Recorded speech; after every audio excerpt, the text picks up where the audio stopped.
আমাদের সমাজে কিছু লোক রয়েছেন যারা দেখবেন অপরকে আঘাত করতে ভালোবাসে, অপরকে কষ্ট দিয়ে নিজেরা জীবনে ভালো থাকতে চায়, বা অপরকে তাচ্ছিল্য করে, অপরকে সবসময় কটু কথা বলে, অপর সম্পর্কে কুৎসা প্রচার করে, অথচ তারা নিজেদের ব্যাপারে কোনো দিন ভাবে না।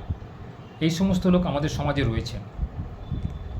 তো কিছু শ্রেণীর লোক আছে যারা এই সমস্ত কথা শুনেও একটা সময় আসে যখন উত্তর দেয়া বন্ধ করে দেয়, কোনো প্রতিবাদ করে না, চুপ করে যায়। এই চুপ করে যাওয়াটা কিন্তু যে ব্যক্তি তাদেরকে এরকম করেছে তারা কিন্তু ঘাবড়ে যায় যে কী হলো, আমরা এত ওর বিরুদ্ধে কথা বলছি, ওর এগেনস্টে কথা বলছি, অথচ সে কিছু বলছে না কেন, সে চুপ কেন?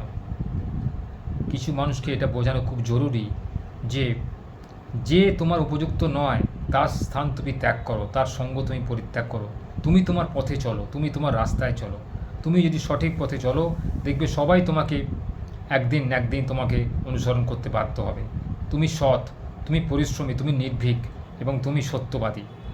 এই সমস্ত গুণ যদি আপনার মধ্যে থাকে, তাহলে আপনি কিন্তু কখনোই সেই সমস্ত স্তাবক বা তোষামোদে লোকেদের থেকে, বা যারা আপনার ক্ষতি চায় বা আপনার যারা ভালো চায় না, তাদের থেকে দূরে থাকতে পারবেন এবং অবশ্যই নিজেকে ভালো জায়গাতে রাখতে পারবেন। কারণ যেখানে গেলে আপনি অপমানিত বোধ করবেন, যেখানে গেলে আপনি অসুস্থ বোধ করবেন, আপনার মন ভালো হবে না, সেখানে না যাওয়াটাই আমার মতে বলে শ্রেয়।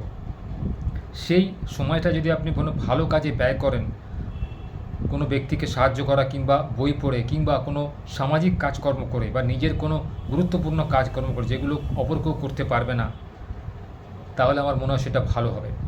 কারণ সমাজে কিছু লোক রয়েছে তারা অপরের ক্ষতি না করলে তাদের পেটের ভাত হজম হয় না। এই সমস্ত লোকদের থেকে সবসময় দূরে রাখা নিজেদের কর্তব্য বলে মনে করি। এবং সময় সময় নিজেকে চুপ করে যেতে হয়। সবসময় সব কথা উত্তর দিতে নেই, অপেক্ষা করতে হয় এবং সুযোগের সদ্ব্যবহার করে তবে সেই ব্যক্তিকে যোগ্য জবাব দিতে হয়। কারণ সময় সুযোগ একবার মানুষে আসে না এবং সবার কাছে সবসময় সমান থাকে না। আজকে তার সময় আছে, সে আপনাকে বলছে, একদিন আপনার সময় হবে যখন আপনি এর প্রত্যুত্তর দেবেন।